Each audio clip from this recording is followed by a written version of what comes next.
il dit, maudit soit l'homme qui se confie à l'homme. Mais celui qui se confie à l'Éternel ne sera jamais confus. Amen. Amen. Amen. Ne sera jamais dans la honte. Il va rouler ta honte. Le psaume 51, c'est le grand roi d'Israël. Le roi David. Le roi David, vous connaissez déjà l'histoire. Je ne veux pas revenir à cette histoire. Il était tombé dans un péché. Quand il est tombé dans le péché, Dieu n'était pas là. C'est-à-dire physiquement. Mais dans l'esprit, c'est Dieu qui est visible. C'est Dieu plutôt qui est invisible, mais qui est réel. Il y regardait. Il dit, qu'est-ce que tu me fais, David? Quand tu tombes dans un péché, si tu n'es pas l'enfant de Dieu, c'est différent. Mais un enfant de Dieu, quand il tombe dans un péché, le Saint-Esprit en toi est attristé. Et il s'écarte. Sache que chaque péché ouvre une porte dans ta vie. Chaque péché commis ouvrira une porte dans ta vie. Alors si tu n'as pas l'Esprit de Dieu qui vient t'avertir, tu vas continuer. Tu dois aller plus loin encore. C'est ce que nous avons vu les psaumes premiers. Tu as commencé à marcher et tu commences à t'arrêter avec les péchés.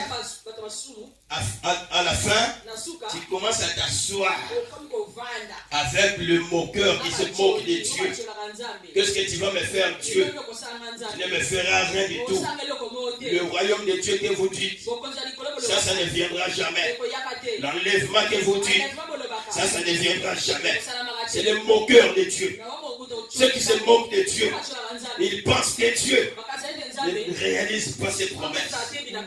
Mais la Bible me dit dans Pierre que si Dieu n'a pas encore pris son église, parce qu'il use de la patience. Il veut que beaucoup de gens se répandent pour être sauvés. Personne n'était là. Mais le roi David, il commet les péchés. Il tombe dans l'adultère. Il tue le mari de cette femme. Personne ne voit. Mais parce qu'il est Dieu, choisi de Dieu, Dieu ne va plus lui parler directement. Parce que les péchés nous éloignent de Dieu. Et Dieu envoie un prophète qui va aller avec un parabole. Qui lui dit, il y a quelqu'un qui avait une brebis. Il y a quelqu'un qui avait une brebis. Mais celui qui avait beaucoup de brebis dans ce village, ils ont tué seulement une brebis de cette personne-là. Et ils ont trouvé bon. Ils ont mangé ça. Et cet homme-là était resté dans les soucis. En quelque sorte, c'est ça qui est écrit là. Moi, je suis en train de vous donner cet exemple. Le prophète lui demande, mais c'est qui cet homme-là? Plutôt le roi David demande, mais c'est qui cet homme-là? Il mérite la mort. Il y a d'autres choses dans ta vie. La sentence ne viendra pas de la bouche de quelqu'un d'autre. Mais c'est toi-même qui vas déterminer ce qu'il te faut. Amen.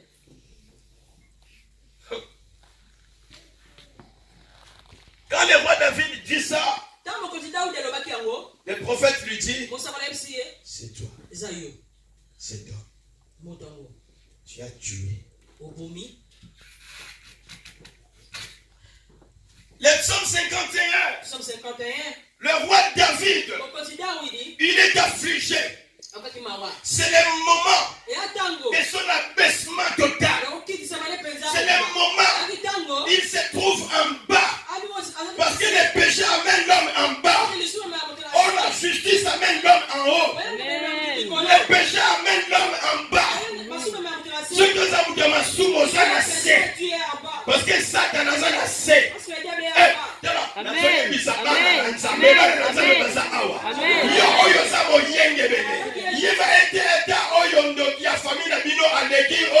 kombonenani azana se azotungisa yomeye azana se il est capable.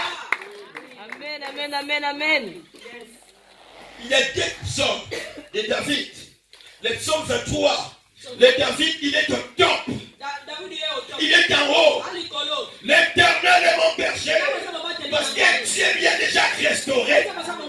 Le psaume, Dieu lui a déjà restauré. C'est-à-dire les psaumes ne sont pas mis à l'ordre. Alléluia. Mais le psaume 53, le roi David, il est roi, mais il est devenu malheureux devant Dieu. Et il commence à dire ceci. C'est ça la prière de beaucoup de gens. Mon Dieu, pardonne-moi seulement. Tout ce que moi j'ai fait. Pardonne-moi seulement. Il pense que Dieu est Dieu. J'ai fait ceci. Pardonne-moi seulement. Et pardonne-moi pour tout. C'est ça qui est ici.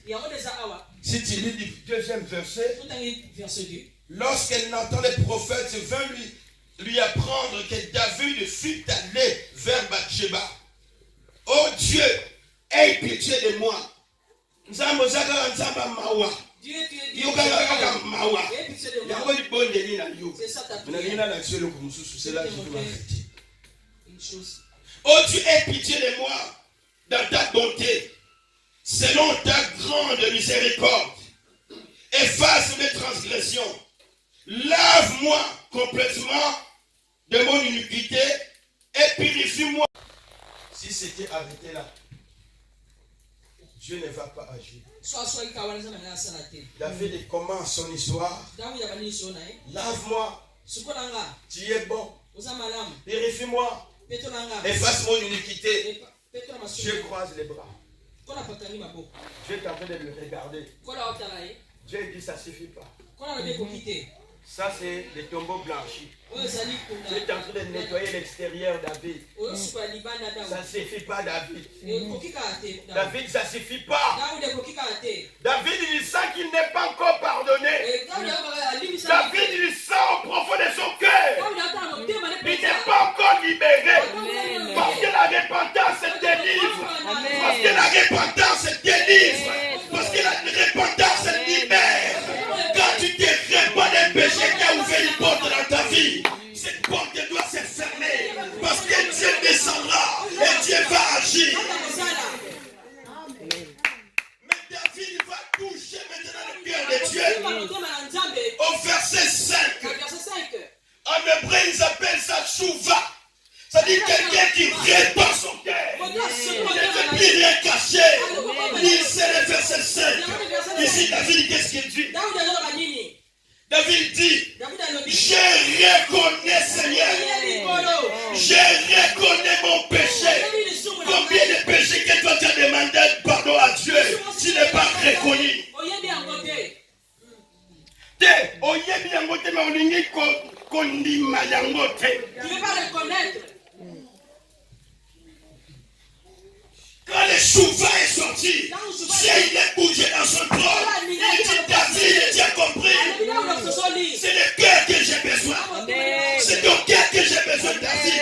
Parce que toi, je t'ai choisi pour roi. Amen. Yes. Si tu n'es pas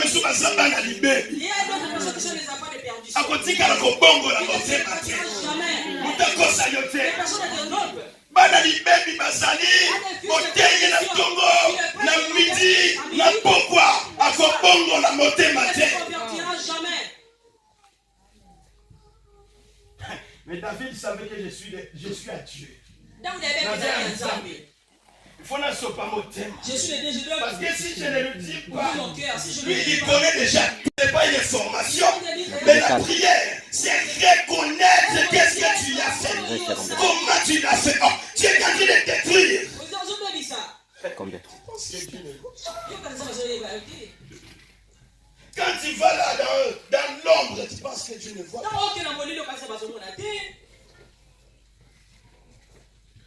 Quand tu vas dans la masturbation, tu penses que Dieu ne te voit pas. Quand tu vas regarder les films pornographiques, tu penses que Dieu ne te voit pas. Dieu est en train de souiller ton âme.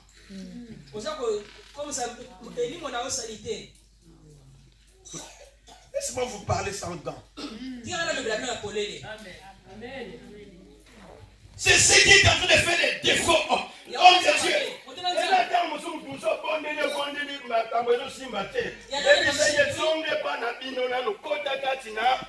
Si il y a deux personnes qui prient pour Dieu ne joue jamais. Dieu ne joue pas. Ce qui David a fait, on l'a jeté. Vous savez comment on l'a jeté. Il y a une scène de quoi ça peine. Ceux qui ont fait, on l'a jeté. Pas un zan de paix. À quoi on l'a jeté.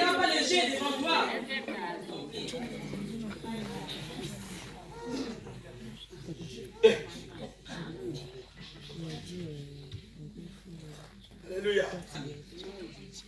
Tombeau blanchi. Ou l'enfant de Dieu. David, il comprend. David, il dit. Quand j'ai reconnu mes transgressions et mon péché est constamment devant moi, j'ai péché contre toi seul et je fais ce qui est mal à tes yeux, Seigneur. La somme qui bosse avec ceux qui se répandent, je sens la grâce et la puissance de Dieu.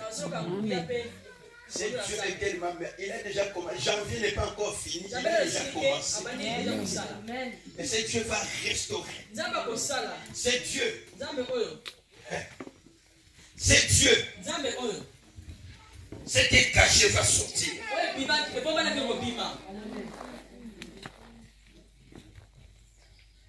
Dieu dit à David,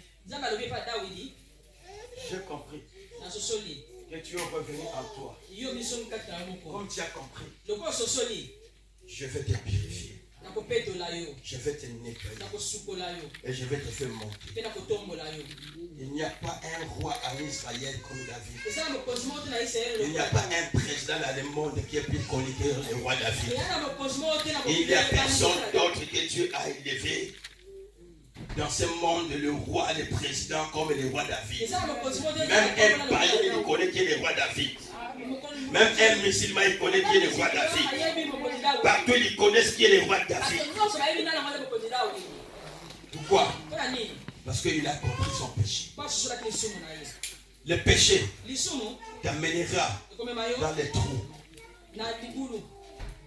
Le péché te fermera le porte de la gloire de Dieu. Tu te diras, je vais travailler quand même. Et tu travailleras. Mais parce que tu as un contact avec ce monde-là, ils vont t'ouvrir des portes qui vont commencer à faire sortir ce que tu gagnes. Tu prends ton salaire comme si le salaire était rentré dans une bourse trouée. Mais un cœur qui rêvait à Dieu, qui dit Seigneur, me voici, je reconnais, pardonne-moi. Quand Dieu te pardonne, il ferme les portes de tes ennemis. Les portes qui faisaient qu'on te frappe. Je vais te dire qu'il y a d'autres personnes dans les entourages. S'il est une mauvaise personne, lui, ce qu'il va faire, il va seulement te pousser à pécher. Toi, tu ne sais pas pourquoi. Parce que lui, il est fait. Ou elle, elle le fait. Toi, tu ne sais pas pourquoi. Mais toi qui as la grâce de Dieu, il veut seulement que la porte s'ouvre en toi. Afin que l'ennemi puisse bien rentrer dans ta vie. Tu as ouvert les portes toi-même. Et l'ennemi est en train de te frapper. Des maladies commencent à venir. Des choses compliquées commencent à venir dans ta vie. Sans comprendre d'où ça vient. Oh, c'est mon nom. C'est ma tante. Ce n'est pas la tante ni oncle. Avant d'aller très loin, entre en toi. Qui toi tu es? Quelles sont les portes que tu as ouvertes? Quelles sont les choses que tu n'as pas vouées à Dieu? Tu ne peux pas être un enfant de Dieu et vivre une vie ancienne. Quand tu es en train de vivre, si tu tombes dans un péché, ça arrive qu'un enfant de Dieu tombe. Mais ça ne doit pas être ta vie. Si tu es tombé par une erreur, Dieu certainement te parlera.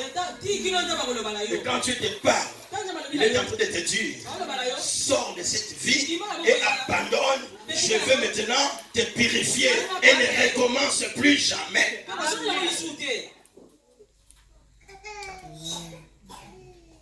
Nous allons nous lever dans la présence de Dieu.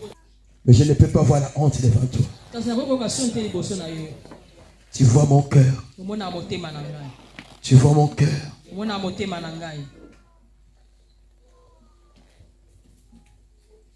Maintenant, je décide. Si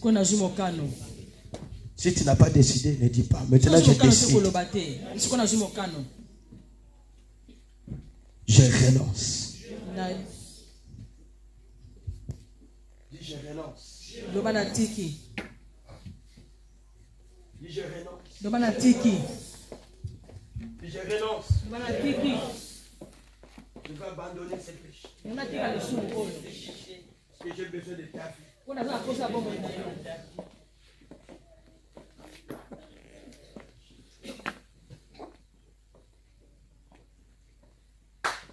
Il est Seigneur. Jésus-Christ est Seigneur. Jésus-Christ est Seigneur. Jésus-Christ est Seigneur. Jésus-Christ est ici. Jésus-Christ il est ici. Jésus-Christ il voit. Il connaît toutes les choses.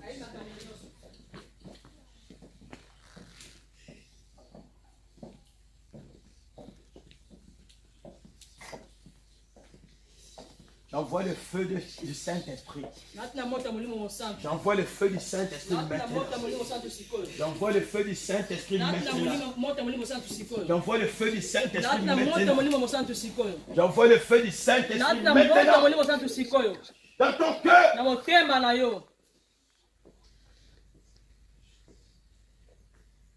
À partir de maintenant.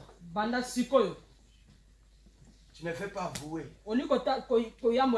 Le Saint-Esprit va commencer à sonner en toi. Tu refuses. Si tu refuses, tu permets que Dieu frappe. Tu permets que les portes s'ouvrent.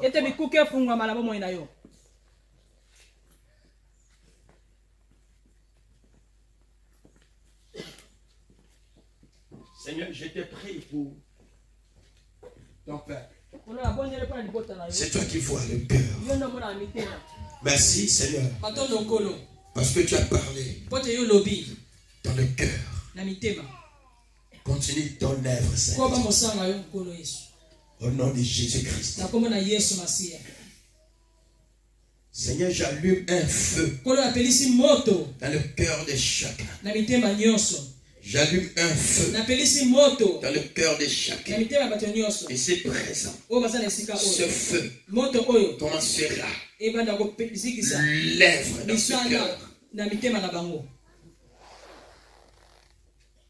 Dans le nom de Jésus. Merci Seigneur Jésus-Christ. Amen. Amen. Amen. Amen. Amen. Acclamez très fort pour le roi de gloire. Que le Seigneur vous bénisse. Donc, ça c'est la maman de ces trois filles-là qui se ressemblent. Hein? Acclamez très fort pour le roi de gloire.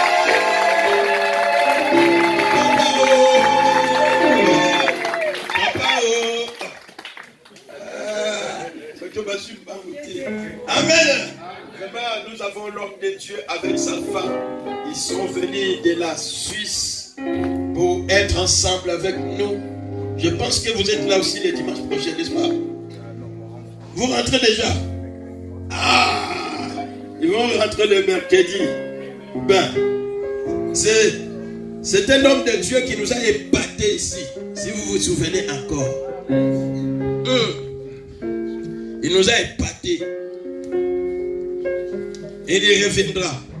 Alléluia. Amen. Il reviendra ici, c'est sa maison. Et ici, c'est sa maison. C'est pourquoi je vais lui donner le micro de Dieu, un mot aux enfants de Dieu. Merci. Amen. Amen. Amen. Amen. Est-ce que Jésus-Christ est Seigneur? Est-ce que Jésus-Christ est Seigneur? Non, est-ce que Jésus-Christ est Seigneur? Non, s'il est Seigneur, est-ce que tu peux l'acclamer? Si Jésus est Seigneur, est-ce que tu peux l'acclamer?